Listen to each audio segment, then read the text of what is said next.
미국식 선전포고 제3탄 윌리엄 바 법무장관 일시 2020년 7월 16일 장소 미시간 주 그랜드 레피드시 제럴드 포드 뮤지엄 21세기의 미국과 세계가 직면하는 가장 중요한 문제인 중국 공산당에 어떻게 대처할 것이냐는 문제를 가지고 이야기할 수 있는 기회를 준 데 대해 감사합니다. 중국 공산당은 세계에서 가장 오래된 문명 위에서 지금 철권을 휘두르고 있습니다. 중국 공산당은 중국 인민을 무한대의 권력과 생산성 그리고 창의력으로 통치하는 독재체제를 구축하여 법에 기초하여 세계의 안전을 보장하려는 국제체제를 전복시키려 하고 있습니다. 이 같은 도전에 대한 미국의 대응이 앞으로 미국과 미국의 자유 맹방들이 계속 그들 자신의 운명을 좌우할 것인지 아니면 중국 공산당과 이를 떠받드는 전체주의 체제가 지구의 운명을 지배할 것인지를 결판 짓게 될 것입니다. 몇 주일 전에 로버트 오브라이언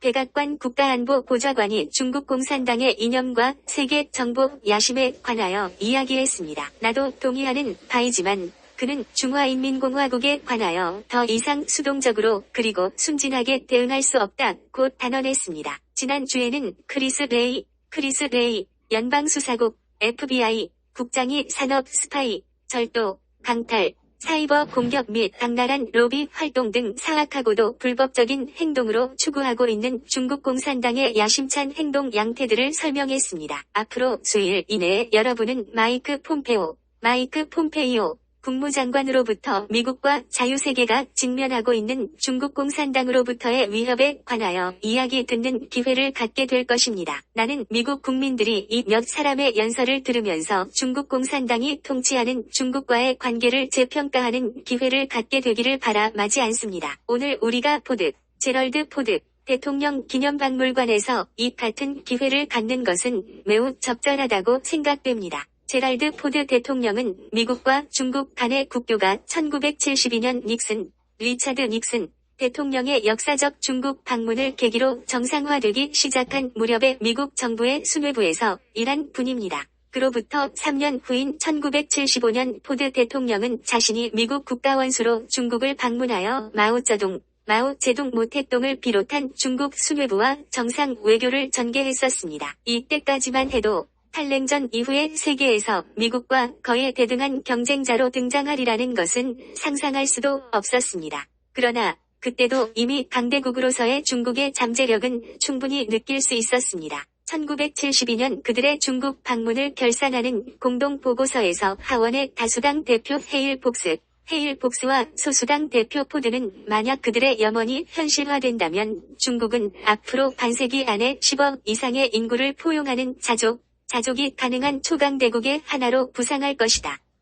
중국이 보유하는 실력에 관한 이 같은 우리의 인상이 아마도 우리의 이번 여행의 가장 강렬한 추억으로 남게 될 것이다. 마치 잠에서 깨어난 용의 기지개를 연상시키는 이 일망무제의 땅덩어리를 여행하는 동안 우리 일행들은 장래에 대한 불안감을 실감할 수 있었다고 그들의 느낌을 기술해 놓았습니다. 그로부터 거의 50년이 지난 지금 나는 새삼스럽게 이 두 명의 의회 지도자들이 그때 느꼈던 불안감을 새삼 반추하게 됩니다. 중국의 경이적인 경제적 굴기의 첫 삽을 뜬 덩샤오핑, 세오핑 등소평, 도광양회라는 유명한 구호를 남겼습니다. 바로 그것이 중국이 그동안 해온 일이었습니다. 1980년에 세계 GDP의 2%에 불과했던 중국 경제는 어느 사이에 오늘날에는 세계 GDP의 20%로 성장해 있습니다. 어떤 통계에 의하면 구매력 평가 지수를 기준으로 할 경우 중국 경제는 이미 미국을 앞질렀다는 주장도 제기되어 있습니다. 마오쩌둥 시대 이후 최강의 정치 권력을 그의 수중에 장악한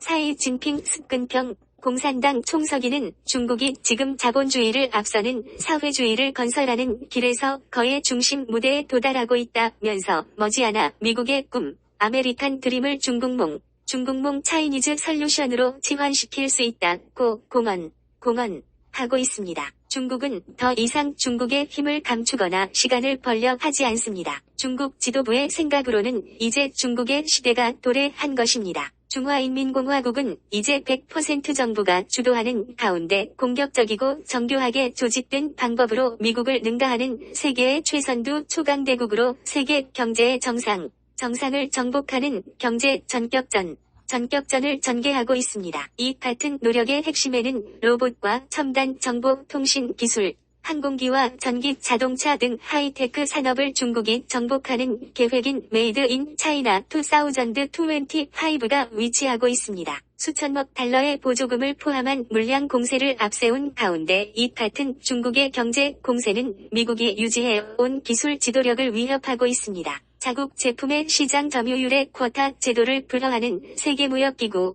WTO의 규정에도 불구하고 중국의 메이드 인 차이나 2025는 로봇과 원격 통신기기 같은 첨단 산업의 기본 소재와 핵심 부품에 대해서 경우에 따라서는 70%에 달하는 자국 제품의 시장 점유율 목표를 설정하고 있습니다. 중국의 의도는 단순히 여타 선진 산업국들과 경쟁하겠다는 것이 아니라 다른 경쟁국들을 압도하겠다는 것임이 분명해 보입니다. 메이드 인 차이나 2025 정책은 분명히 중국판 국영 중상주의 경제 제도의 최신판입니다. 이렇게 된 결과 세계 시장에서 미국 기업들이 중국과 공정하고 자유로운 경쟁을 하는 것은 환상에 불과하게 된 지 이미 오래가 되었습니다. 시장을 자국에게 유리한 운동장으로 만들기 위하여 중국 정부는 통화 조작, 관세, 쿼타, 국가 주도의 전략적 투자와 자산 취득, 절도와 지적 자산의 강제적 이전, 국가보조금 지급,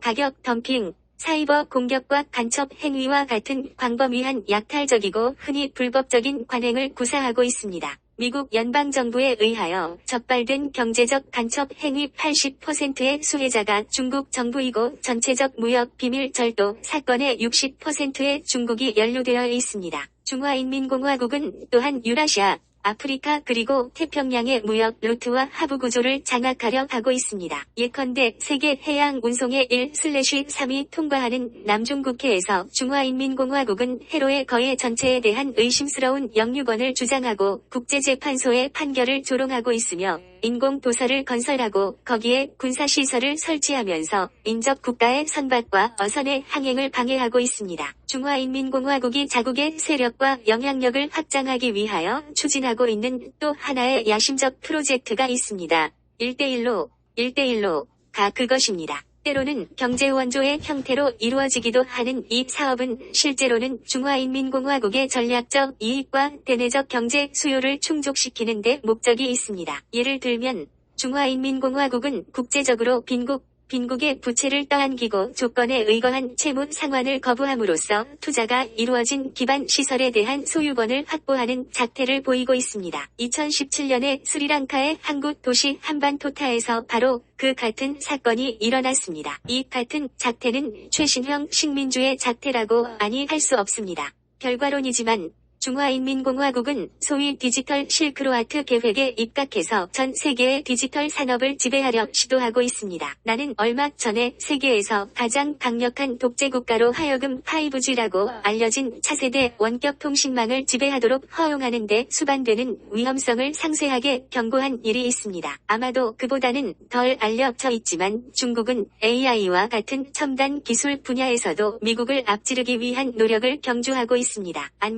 안면, 인식, 구학, 동역, 차량 운전 및 장기 투기라던가 심지어는 중국의 바둑 투기 등에 적용되는 기계 습숙과 빅데이터 기술 등의 발전을 통하여 AI는 기계들로 하여금 인간의 활동을 모방하는 것을 가능하게 하고 있습니다. AI는 이미 오래 전에 세계적인 장기 선수들을 패퇴시켰습니다. 그런데 중국은 2016년에 구글의 하청업체가 개발한 알파고가 한국에서 세계 톱의 기사와의 바둑 시합에서 승리하자 AI에 관심을 기울이기 시작했습니다. 그 다음 해에 중국은 차세대 AI 개발 계획이라는 것을 공개했습니다. 2030년 이전에 세계의 AI 기술 선두주자가 되겠다는 계획입니다. 어느 국가가 AI 기술 선두 국가로 부상할 것인지 아직 알 수 없지만 이 기술을 선점하는 나라는 비단 상당한 경제적 수익원을 확보하는 것은 물론 정보 수집용 컴퓨터 화면 개발 등 특정 군사 적용 기술을 확보하는 것이 가능해질 것입니다. 기술적 우월성을 추구하는 중화인민공화국의 노력은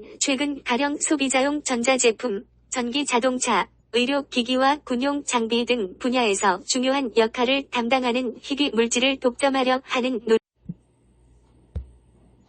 미국 의회도서관 연구소의 연구 결과에 의하면 1960년부터 1980년 사이에 미국은 세계의 히토류 관련 제품 생산을 주도했으나 1980년 이후에는 노동 생산성 문제와 함께 완화되는 환경 규제 때문에 이 분야는 거의 전면적으로 중국 주도의 영역이 되었다고 합니다. 미국은 지금 이들 물질의 공급원으로 중국에 거의 전적으로 의존하는 위험한 상황이 전개되고 있습니다. 전반적으로 중국이 미국에 의한 수입의 80%를 차지하는 주 공급국이 되어 있습니다. 이 분야에서의 편중된 대중 의존도에 수반되는 위험은 절실한 것입니다. 예컨대 2010년에 중국은 동중국해의 분규 도서에 관한 문제가 발생하자 한때 이들 히토류의 대일 수출을 중단했던 적이 있습니다. 중국은 같은 일을 우리에게도 할 수 있습니다. 이 경우에서 보는 것처럼 중국의 야수적 경제 정책은 성공을 거두고 있습니다. 지난 100년 동안 미국은 세계의 최대 제조국가로 전 세계의 민주주의 병기창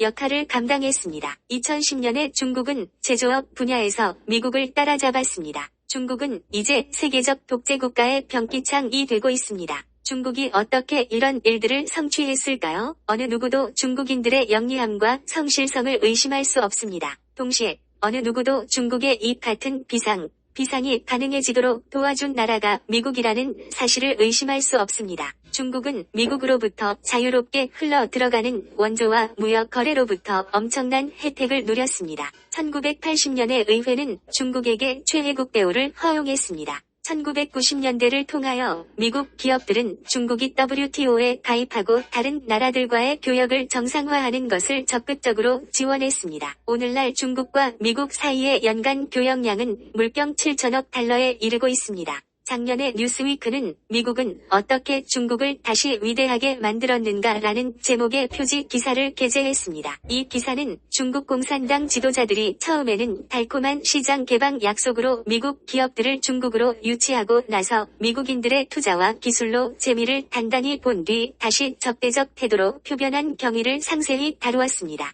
중화인민공화국은 관세와 쿼타를 이용하여 미국 기업들로 하여금 그들의 기술을 제공한 후에는 중국 기업들과 합작 회사를 만들도록 압력을 가했습니다. 그렇게 한 다음 중국의 규제 당국은 허가 발급 지연 등의 방법으로 미국 기업들에 대한 차별을 강화했습니다. 그럼에도 불구하고 이 같은 중국 당국의 관행에 대하여 공식으로 항의를 제기한 미국 기업은 거의 없었습니다. 심지어 포춘 500과 같은 거대 기업도 예외가 아니었습니다. 미국 기업들의 중국 시장에 대한 의존도가 높아지는 가운데 다양한 상품과 서비스 공급원으로서 중국에 대한 미국의 의존도도 전반적으로 급등했습니다. 이번에 코로나 바이러스 파동 과정에서 이 같은 미국의 대중국 의존도가 새로이 조명되었습니다. 예컨대 중국은 마스크와 의료복 같은 특정 물자의 세계 최대의 공급원이었습니다. 지난 3월 코로나 전염병의 전염이 전 세계로 확대되는 가운데 중화인민공화국은 미국을 포함한 다른 나라의 생산업체들이 그들의 제품을 다른 나라로 수출하는 것을 통제함으로써 마스크에 대한 독과점을 성취했습니다. 중국은 그런 다음에 제한된 물량의 그나마도 불량 품질의 마스크를 특정 제3국으로 보내고 해당 특정국 지도자들로 하여금 공개적으로 이에 대해 사의를 표명하게 함으로써 이를 선전 목적에 활용했습니다. 중국의 전 세계 의료 제품 시장 독점은 비단 마스크와 의료 가운에 국한되지 않았습니다. 중국은 한편으로는 의료기기들의 최대 대미 공급 국가가 되었으면서 중국 내에서는 미국 의료 기업에 대하여 과격한 차별 대우를 했습니다. 중국 정부는 외국인 기업들을 대상으로 하는 각종 규제들을 강화했고 중국 병원들로 하여금 중국 제품만 쓰게 했으며 미국 기업들로 하여금 중국에 공장을 건설하도록 압력을 가하고 그곳에서 지적 자산들을 뽑아 갔습니다. 어느 전문가의 말에 의하면 중국 진출을 강요당한 미국 의료기기 메이커들을 그곳에서 스스로 자신들의 경쟁업체를 건설하고 있었습니다. 미국은 또한 의약품 같은 다른 핵심 공업 제품 분야에서 중국의 공급 의존도가 높습니다. 미국은 지금도 여전히 의약 제품 개발에서 세계적 선두 국가이지만 중국은 API라고 알려져 있는 잘 팔리는 의약품 소재의 세계 최대 생산국입니다. 군의 한 보건 관련 기구 전문가는 만약 중국이 API의 대미 공급을 줄이거나 제한한다면 미국에서는 즉각 민수는 물론 군수 분야의 의약 제품 부족에 직면하게 될 것이라고 말했습니다. 의약 분야에서 세계 시장을 정복하기 위해서 중국은 다른 산업 분야에서 사용했던 방법을 똑같이 사용했습니다. 2008년에 중화인민공화국 정부는 의약품 제조업을 고부가 가치 산업으로 지정하고 중국의 관련 제조업체에 보조금과 조세 혜택을 제공했습니다. 이와 동시에 중화인민공화국은 조직적이고 체계적으로 미국 기업의 기술을 덜어갔습니다. 중국의 보건 제품 시장에서 미국 기업들은 의약품 사용 허가 지연, 불공정 가격, IP 절도와 위조 등 잘 알려진 장벽에 가로막히는 것이 예사입니다. 그동안 의약품 생산업체 종업원으로 근무하는 중국인들이 미국과 중국에서 무역 비밀을 훔치는 행위를 자행하다가 체포되는 일이 비일비재했었습니다. 이에 더하여 중국 공산당은 이미 오랜 기간 사이버 간첩 행위와 해킹의 방법으로 미국의 대학 의료연구기관과 보건의료시설에서 특정 기술을 빼돌려 왔습니다. 실제로 중화인민공화국에 관련된 해커들은 미국의 대학과 기업을 상대로 코로나 바이러스 치료와 예방약에 관련된 IP를 훔쳐갔고 그 과정에서 미국 연구기관들의 연구에 지장을 초래하기도 했습니다. 코로나 전염병 사태의 초기 단계에서 사실을 은폐하여 이 전염병의 세계적 전염을 초래했던 중국으로서는 이 전염병의 치료 및 예방 분야에서 돌파구를 만들어냄으로써 정치적 선전의 자료를 확보하는 데 급급하고 있을 수도 있습니다. 이 같은 모든 사례들이 보여주는 것은 중국의 야심이 미국과 교역을 하려는 것이 아니라 미국을 공격하려 하는 것이라는 것입니다. 만약 어느 미국 기업인이 단기적인 이해관계에 집착하여 중국 기업들이 원하는 대로 협력을 하다 보면 어느 사이에 그 미국 기업인은 낙타에 밀려서 천막 밖으로 밀려나는 신세가 되게 되어 있는 것입니다. 이에 관하여 미국 상공회의소는 한 보고서에서 한때는 중국 시장에 거액을 투자하고 전문성과 기술을 이전하면 중국 시장은 훨씬 더 개방될 것이라고 착각했던 외국인 기업인들의 생각이 지금은 중국 사람들이 말하는 윈, 호혜은 실제로는 중국 사람들만 2배로 독식 하는 것을 의미하는 것으로 바뀌고 있다고 말하고 있습니다. 어떤 미국인들은 무역과 투자가 중국 정치체제의 자유화를 초래할 것이라고 기대하고 있었지만 실제로는 중국 정권의 기본적 성격에는 아무런 변화도 생기지 않았습니다. 홍콩에서의 무자비한 탄압이 다시 한 번 보여주는 것은 중국에서의 민주주의는 베이징 천안문에서의 시위를 탱크로 진압했던 1989년에서 하나도 달라진 것이 없다는 것입니다. 중화인민공화국은 민주적 선거나 법치 또는 사법부의 독립 같은 민주주의 제도와 장치가 전혀 작동하지 않는 중국 공산당의 일당 독재가 여전히 지속되고 있는 나라입니다. 중국에서는 여전히 공산당이 모든 주민의 일거수일투족을 낱낱이 감시하고 있고 관제, 사회보장만이 제공되며 모든 일을 당국이 검열하고 반대자들을 고문하며 수백만 명의 위그린들이 강제노동 수용소에 감금되어 있는 것을 포함하여 종교는 물론 소수 민족에 대한 탄압이 지속되고 있습니다. 그동안 중국에서 일어난 일이 중국 안에서 일어나는 일로 남아있기만 했어도 다행이었을 것입니다. 그러나 지금의 상황은 미국이 중국을 변화시키는 것이 아니라 중국이 그동안 성취한 경제력을 무기화하여 오히려 미국을 변화시키려 하고 있음을 보여주고 있습니다. 그래서 트럼프 행정부의 판단은 전국을 단일화된 정치 이념으로 무장시키겠다는 중국의 의도가 중국의 국경 안으로 한정되는 것 같지 않다는 것입니다. 그와는 달리 중국 공산당의 의도는 중국의 영향력을 미국을 포함하여 세계의 다른 지역으로 확산시키려 하는 것임에 의심의 여지가 없습니다. 그동안 우리는 미국 기업들이 단기적인 이익을 추구한 나머지 미국 특유의 자유와 개방성까지 양보하면서 중국의 영향력을 수용하는 경우들을 흔하게 보아왔습니다. 할리우드의 경우를 예로 들어 봅시다. 할리우드의 배우와 제작자 및 감독들은 입만 열면 자유와 인간 정신을 이야기합니다. 그리고 매년 아카데미 어워즈 수상식장에서는 수없이 많은 사람들이 미국이라는 나라가 할리우드의 이상과 사회 정의를 본받아야 한다고 주장하는 것을 봅니다.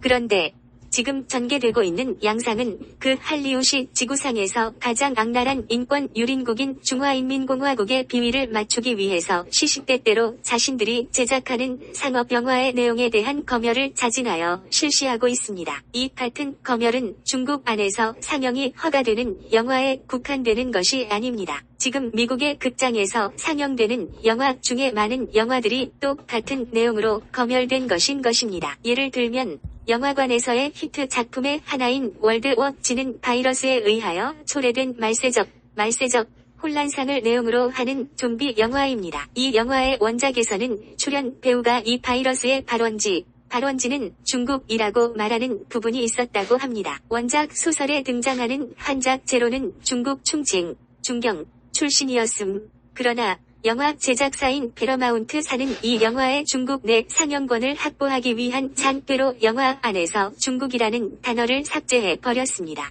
그런데도 이 영화의 중국 내 상영은 끝내 허용되지 않았습니다. 또 하나의 경우는 흥행에 대성공한 드라이브 스트레인지라는 타이틀의 영화입니다. 이 영화의 제작자는 원작 만화에서 티베트인으로 되어 있던 이 영화에 등장하는 에인션트 원이라는 주역의 국적을 켈틱으로 바꿨습니다. 누가 그 이유를 추궁하자 이 영화 대본 작가가 이렇게 대답했습니다. 우리가 만약 영화에서 그 주역의 국적을 티베트인이라고 한다면 우리는 10억 명을 우리의 적으로 만드는 위험을 끌어안게 될 것이라는 것이었습니다. 그리고 그 작가는 이렇게 말을 이었습니다. 중국 정부는 아마도 이 영화는 정치성을 지녔다는 이유로 이 영화의 중국 내 상영을 금지시킬 것이다. 이것은 단지 2개의 사례일 뿐이고 그 밖에도 중국 공산당의 비위를 맞추기 위하여 내용이 손질된 할리우드 제작 영화에 유사한 경우는 많습니다. 며칠 전 오브라이언 국가안보 보좌관이 예거한 경우는 더욱 웃기는 것이었습니다. 아무튼 그 밖에도 수없이 많은 영화 대본들이 중국의 비위를 맞추려는 영화 제작자들 때문에 햇빛을 보지 못한 것이 사실입니다. 사실은 중국의 검열자들은 할리우드 스스로 알아서 해야 할 일을 한다고 믿기 때문에 아무 말도 직접 하지 않습니다. 지난 20년 동안 중국의 영화 관람객 수는 천문학적으로 증가했습니다. 중국 공산당은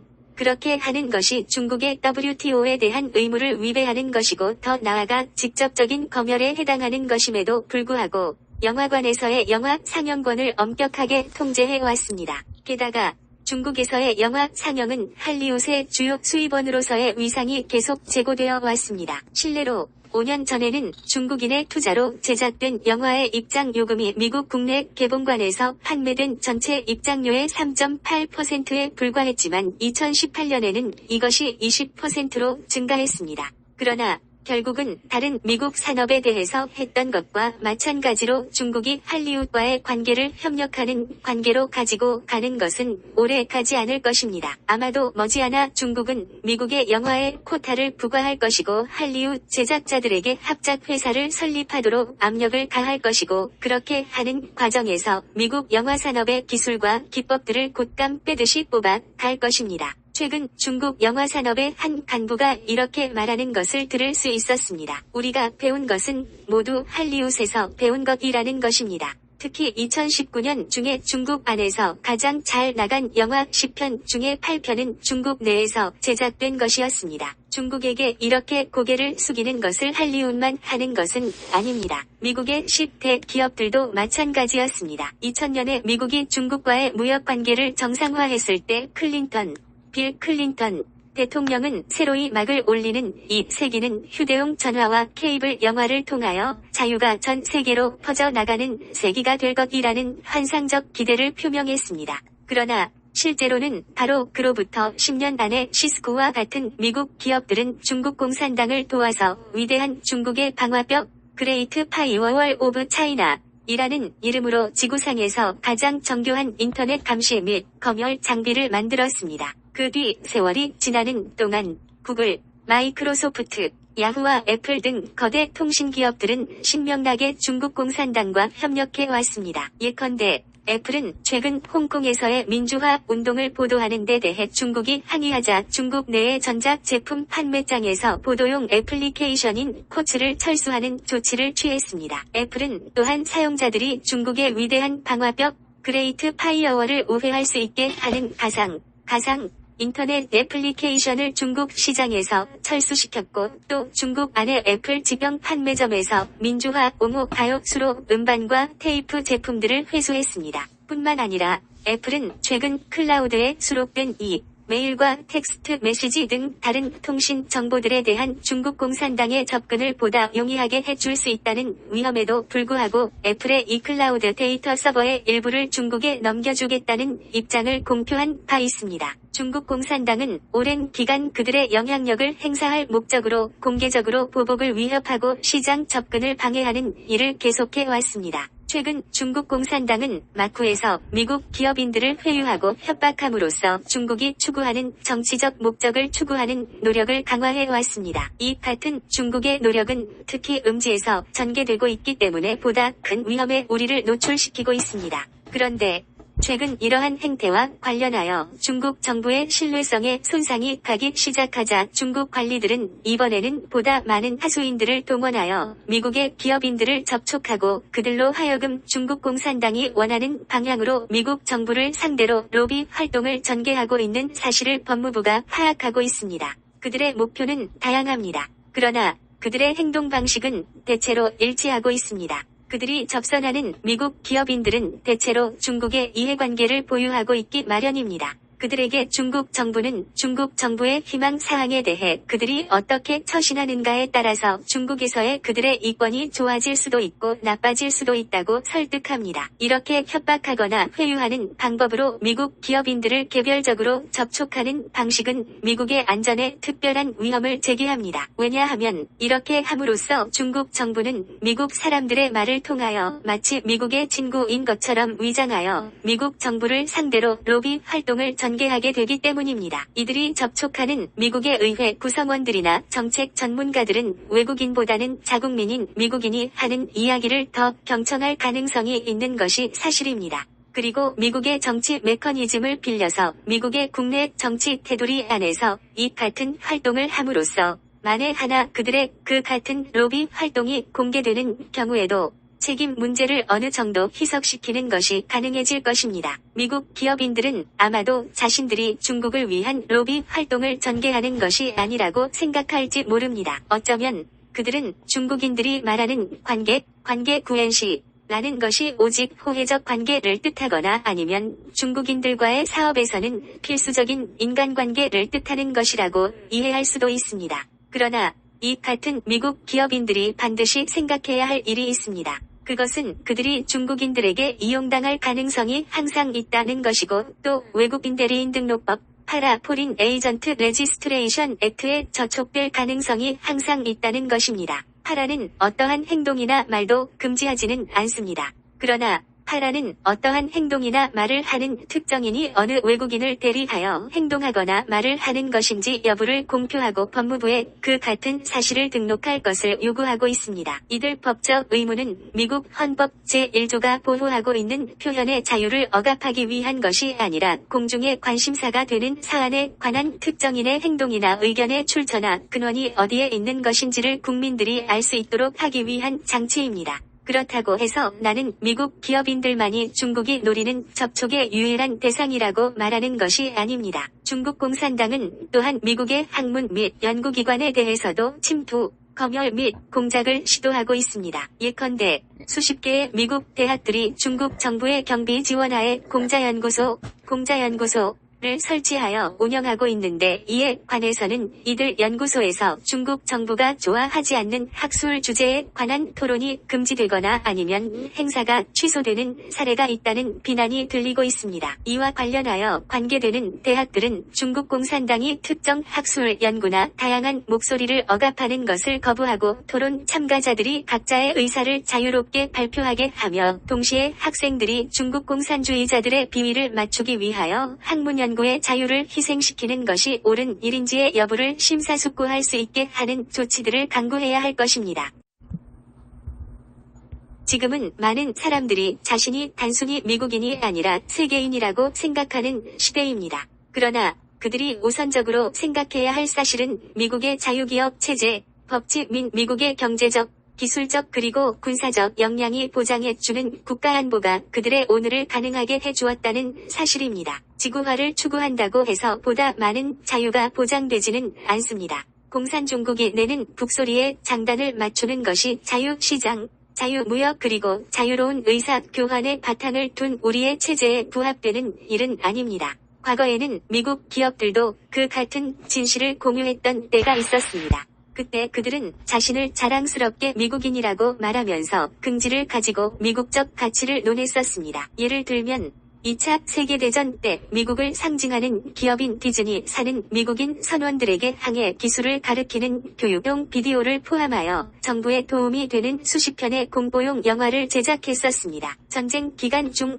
디즈니사 직원 중 90% 이상이 이 같은 교육용 및 홍보용 영화를 제작하는 데 참가했었습니다. 미국 군인들의 사기를 진작시키기 위하여 디즈니사는 미군과 동맹군 장병을 위하여 항공기와 트럭과 작업용 점퍼 그리고 많은 다른 군용 장비에 부착할 휘장을 도안하여 제작했습니다. 나는 월터 디즈니가 아직도 생존해 있어서 그가 창설한 디즈니사가 오늘날의 해외 독재자들과 여러가지 사업을 하는 것을 보면 얼마나 속상해 할 것인지를 상상해 봅니다. 디즈니가 달라이 라마에 대한 중국 공산당의 박해를 소재로 하는 군이라는 제목의 영화를 제작했을 때 중국 공산당은 이 영화 제작에 반대하여 영화 제작을 포기하라는 압력을 디즈니에게 가했습니다. 디즈니가 최종적으로 결단을 내렸습니다. 외국 정부가 디즈니사가 제작한 영화의 배급을 좌우하는 것을 용납할 수 없다는 것입니다.